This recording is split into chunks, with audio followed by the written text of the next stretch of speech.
19 years ago to the date, India and Sachin Tendulkar were involved in a game that was referred to as a desert storm. A swashbuckling century from the maestro helped India qualify for the final of the Coca-Cola Cup Tri-Series, which had Australia and India and in fact New Zealand as a third team. And later he hit another century to win the title for them at the expense of the hapless Australian side.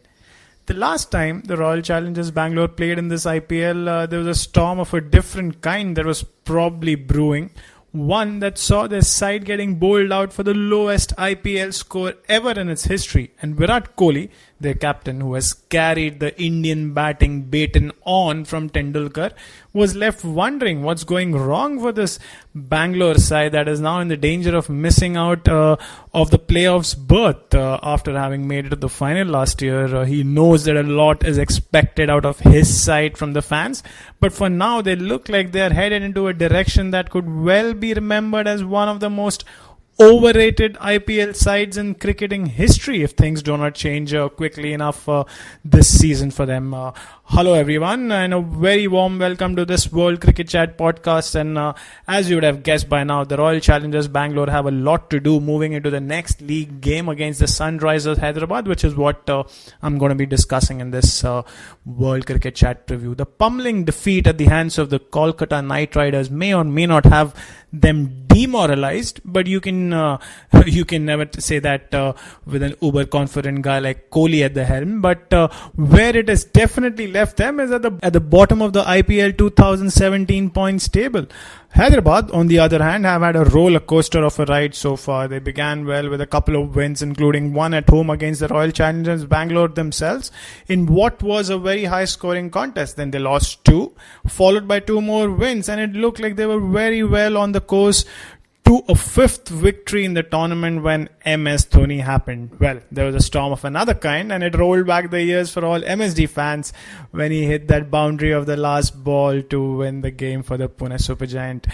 Moses Enrique's unbeaten half century in that game and some tight middle overs bowling from Rashid Khan, that man again, looked to have punctured the rising Pune Supergiant hopes before Dhoni cracked the contest open with a smashing 61 that came of just 34 deliveries and won the game for Pune of the last ball. Social media went agog, and for a change, even a certain Mr. Goenka was happy. Well, for now. Action will now move to the M. Chinnaswamy Stadium in Bengaluru, which means the pitch, if one were to go by what's happened this season, could be a slow and turning pitch. And in the 3 matches and 6 innings played at this ground so far, no team has scored 161, more than 161. And the other scores have all been between 130 and 160. Of course, what needs to be looked at is that there would be 9 days since a game has been played at this venue, which means that the ground staff have had that much time to pair a pitch that Kohli might want, which the fans might want, a higher scoring contest. And for a struggling batsman, he would want that flat pancake of a pitch. So let's see what we have got there.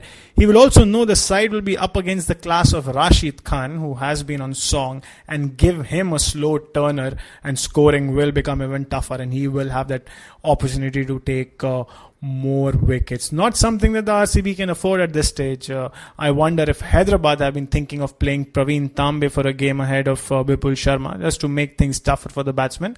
For Bangalore, there were changes aplenty last game, and I'm not sure that the management will rest too easily without changing things around again. We've seen that happen in the past. Frankly, if you ask me, I would give the same playing 11 another go, barring the odd change for any niggle or injury. But it's not like there are a lot of performing bench strength for Bangalore in this case, and it could well be time to back the same set and give them that freedom to play a couple of games in a row without feeling bogged down by the threat of getting dropped. As far as predictions go, here's what Shruti had to say when I spoke to her earlier today.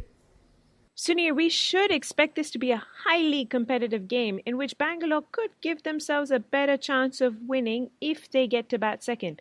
So if they don't, it does seem tougher, but I would still give Tara advantage to Royal Challengers Bangalore. So that's that. Here's to a return to form for Bangalore against the defending champions Hyderabad, and here's to another cricketing storm at the M. Chinnaswamy Stadium. Have a good one. I'm Suneer Chowdhary signing off from here. We'll be back with another preview very soon. Bye bye.